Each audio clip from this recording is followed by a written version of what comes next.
Biruin mong aabot tayo sa punto na halos lahat ng gulay ay nagtaasan talaga. Kaya naisip ko pagsamasamahin yung mga gulay na mura lang na kahit gapiraso lang mabibilhin mo, madami pa rin pag niluto mo na. Nasa sa inyo naman kung gagayahin nyo itong ating version, pwede namang hindi lahat ng gulay ay bibilhin ninyo. Ito ay idea lamang ng mga murang gulay pa sa ngayon kasi yung iba talaga masakit na sa bulsa. Sino ba sa inyo yung umaaray na talaga? Sasabay ako sa inyo. Naggisa nga pala ako dito ng bawang sibuyas at siomay.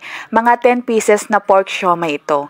Pwede nyo rin naman itong palitan ng chicken breast tapos i-cut nyo into cubes o kaya naman giniling na karne ng baboy. Kung nakaka-LL ka, samahan mo ng hipon, ang lasa nun. Pagkagisa ko ng siomay, inilahok ko na yung kalabasa. Alam nyo naman ang kalabasa, madalan lang talagang magmahal to. Sa ngayon kasi, isa ito sa pinakamurang gulay. Tapos nagbuhos ako dito ng tubig. O diba, meron tayong sabaw. Napasusustansyahin ng mga gulay. Tapos tinakpan ko ito saglit hanggang sa medyo lumambot ng konti. Pero napansin nyo ba na kahit na sobrang taas na ng mga bilihin, mapapaisip ka din na nasusurvive pa rin natin yung araw-araw, no? Kaya ipagpasalamat pa rin natin na hindi talaga tayo pinapabayaan ni God. O heto na, dahil medyo lumambot na yung kalabasa, tinimplahan ko na ito ng patis at paminta. Tapos naglagay din ako dito ng upo. Sabi ko nga, yung mga murang gulay ang ilalagay natin. Ang upo, isa din yan sa mura.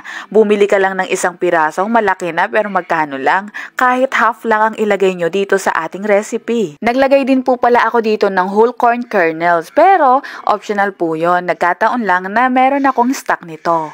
Ngayon nasa sa inyo kung ano pa yung ilalagay ninyo. Pwede naman kayo maghalo dito ng pork cubes para mas malasa. Ako naglagay pa nga ako dito ng chili flakes pero kung wala kayo nito okay lang po ha. At ang dahon naman na nilagay ko dito ay ang pechay at dahon ng sibuyas. Again, sabi ko nga po, hindi naman kailangan lahat po ng gulay na narito sa ating recipe ay bibilhin ninyo. Kung ano lang po yung kaya ng budget ninyo. Ito po ay isang idea lamang ng isang masabaw na ulam galing sa mga medyo may pagkamura pa rin na gulay. Nako, siguradong ang mga senior citizen natin ay mapapaluto na naman ng ganitong klaseng ulam. Minsan naiisip ko gaano kaya kadami yung mga viewers natin na senior citizen dito.